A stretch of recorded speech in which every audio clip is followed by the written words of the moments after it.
সকলকে জানাই দীপাবলির আগাম শুভেচ্ছা। আজ আমি মার্কেটে গেছিলাম, মধ্যমগ্রাম মার্কেটে। সেখান থেকে বেশ কিছু প্রদীপ কিনেছি, তো সেগুলোই আর কি আপনাদের দেখাতে চাই। আপনারা দেখুন আর জানাবেন অবশ্যই কেমন লাগলো। প্রথমে দেখাই কিছু 14 প্রদীপ যেগুলো কিনেছি আমি আজ, যেগুলো ভূত চতুর্দশীর দিন জ্বালাবো।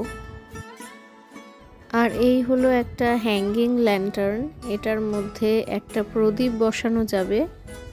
খুব সুন্দর, রংটা দেখে আমার ভীষণ পছন্দ হয়েছে, তাই নিয়ে নিয়েছি। 100 টাকা দিয়ে আমি কিনেছি। আর এটা হচ্ছে লাল রঙের একটা ছোট্ট প্রদীপের স্ট্যান্ড, বেশ মিষ্টি দেখতে, দামও খুব বেশি না, এটা 40 টাকা নিয়েছে। এই ছোট্ট প্রদীপটা হচ্ছে চীনামাটির তৈরি, এটার দাম মাত্র 20 টাকা।